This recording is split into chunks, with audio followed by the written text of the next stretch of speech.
A858 vs the Cat Ladies, Part 2. Spooky Steven and the Game. Response from Esteban, January 27, 2020. Awesome.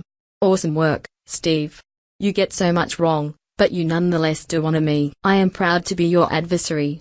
I will work on a detailed response and send it along to you when it is complete. You say that you will publish opposing views on your website. I intend to hold you to that, as it will be hilarious to publish my rebuttal on your site. I agree that it is wrong and petty and mean-spirited of me to point to articles in the Aussie press illustrating your poor personal hygiene, obesity, foul body odor and bad breath. Just because your co-conspirator TS claims that he talks to my ex-wives is no excuse. Nobody should bring wives, ex-wives, children, or even gold-digging ex-girlfriends into the dialogue. And your felon pal should stay away from my personal photos of my cats. So, I apologize. I am sorry that I did that. I will only say this much more by way of explanation. Not making an excuse.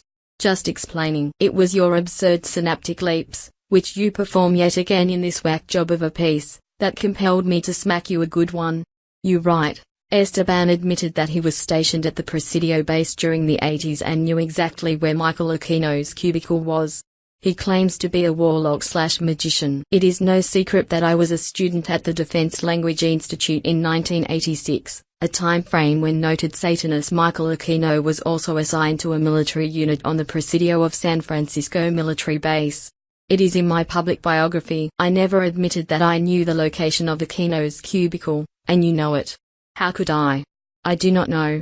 I do recall seeing a sign for the unit that Aquino was assigned to, a SOPS unit. If memory serves, I probably ran right past it during my daily exercise.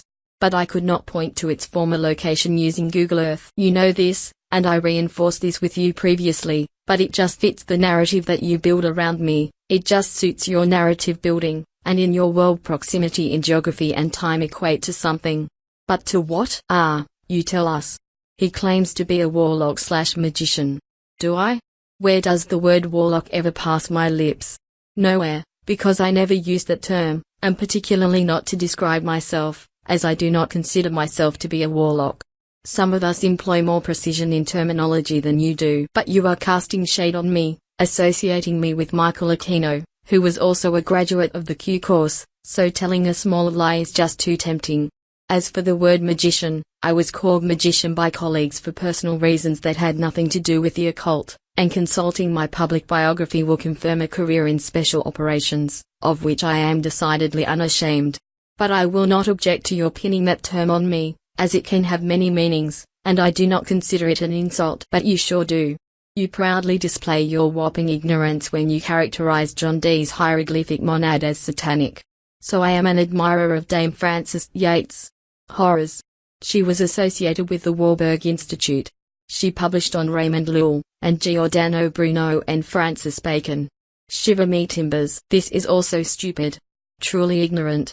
So I responded in terms that you would understand, stooping to your level, and I linked to multiple articles in the Aussie press that describe your poor personal hygiene. It was wrong of me to do so. I should never give anyone the idea to Google the term Steve Outtrim body odor, even when it yields truly funny articles. That was childish of me, so please accept my apologies for that.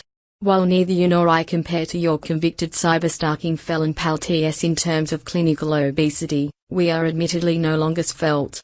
Still, it is quite a distinction for Australian newspapers to illustrate your bad body odor.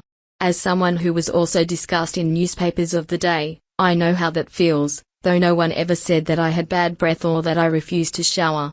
Am I jealous? Maybe a little bit. None of us has much control over what appears when anyone does a Google search on our legal names. Thanks to you, I will just have to deal with it when my name comes up associated with distinguished pre-Renaissance thinkers like Raymond Lull.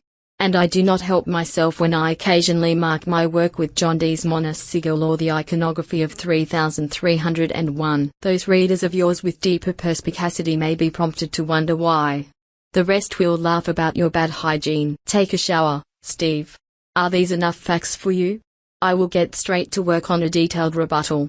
You will love it. Your enthusiastic adversary, Etdeg.